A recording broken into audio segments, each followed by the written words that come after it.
NASCAR isn't making small adjustments for 2026. They're tearing up the rulebook and starting over. These changes could reshape who wins, who gets attention, and who even gets a chance to race. Teams, young drivers, manufacturers, no one is untouched this time. Let's begin with the core of it all: horsepower. NASCAR has finally confirmed what fans have been asking for. Starting in 2026, Cup cars on tracks shorter than 1.5 miles will run 750 horsepower. The high-power era is back. Short tracks are about to get louder, faster, and far more unpredictable. These cars won't just sound aggressive, they'll demand more control and raise the stakes for everyone behind the wheel. This high-horsepower setup was once wildly popular before NASCAR scaled it back.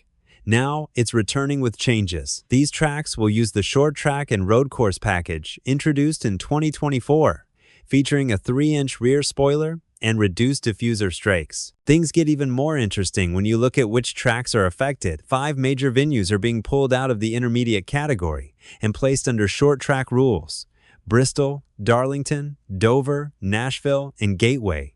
These aren't minor stops. They're rough, demanding tracks with a history of drama, and they're about to become even more chaotic. And that's not all. Major safety updates are coming as well. NASCAR will now require every Cup car at every track to use an A-post flap, similar to roof flaps that deploy during spins. This flap activates near the windshield to prevent the car from lifting off the ground. What used to be exclusive to superspeedways like Daytona is now standard everywhere. There's another detail that stands out. The area beneath the flap will be painted bright orange traffic cone orange. The idea is simple. If something fails, it needs to be immediately visible. So let's recap. More power, smaller spoilers, short track rules applied to major tracks, and safety equipment that's no longer optional. But the cars are only part of the story. The bigger question is who gets to drive them. NASCAR's 2026 eligibility rules have sparked intense debate. For the first time in years, full-time Cup drivers with more than 3 seasons of experience can now race up to 10 times in the O'Reilly Auto Parts Series, twice the previous limit. In the Truck Series, they'll be allowed 8 races instead of 5. At first glance, this seems like a win. Star drivers return to lower series, boosting attention and viewership. But there's a catch. Unlike the past, most of these entries are now owned by Cup team organizations. That shifts money and exposure away from smaller full-time teams and funnels it back to already powerful Cup operations. The gap between the haves and have-nots grows wider. It doesn't stop there. Cup drivers are still barred from competing in the playoffs and season finales of those lower series. That means they can drop in mid-season, take wins and headlines, and then leave before championships are decided.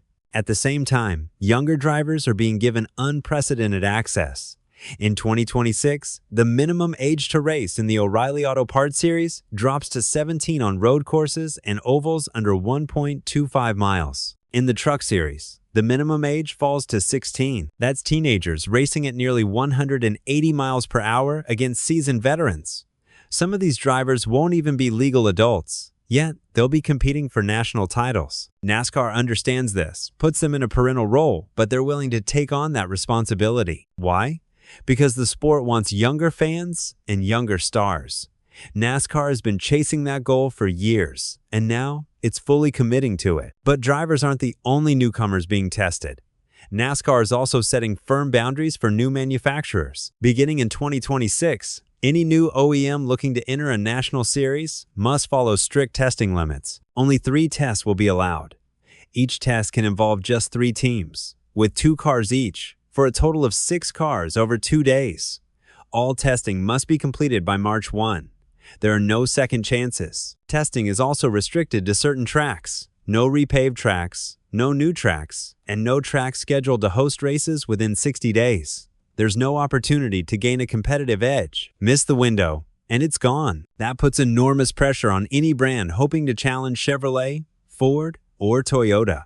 One mistake could end their effort before it even begins. NASCAR is clearly pushing forward more speed, younger talent, tighter restrictions, but without offering any safety nets. The sport isn't becoming easier. It's becoming harsher. Every opportunity comes with real risk. Young drivers now have fewer ways to learn outside of live competition. With testing nearly eliminated, experience can only be gained through racing itself. That means real consequences, real danger, and real pressure at a very young age. Lowering the age further turns NASCAR into a gatekeeper, responsible not just for competition, but for the development and protection of its youngest participants. These drivers aren't just athletes, they're investments and marketing tools aimed at capturing Gen Z and Gen Alpha fans who may be more focused on social media than traditional motorsports. Veteran drivers are caught in the middle. More races and lower series give them opportunities, but they're also risky. Win too much, and they look overpowering. Lose, and they look past their prime. Either outcome fuels controversy. Teams feel the pressure too. Owners must now prepare for unpredictable short-track races, teenage competitors, and busy crossover weekends. Every crew member, engineer, and strategist will be pushed harder than ever. These rules go beyond competition. They're about staying alive in a changing sport. And despite all this, NASCAR hasn't even released its updated sporting rules or race procedures yet. Those are coming later, meaning more changes are still on the way.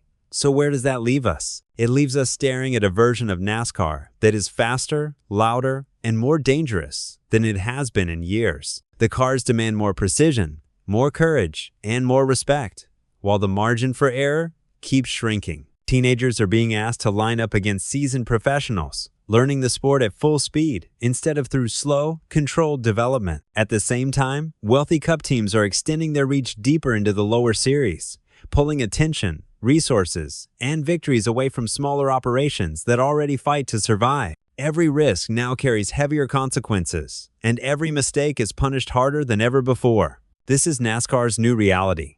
There's no easing into it, no gradual adjustment period.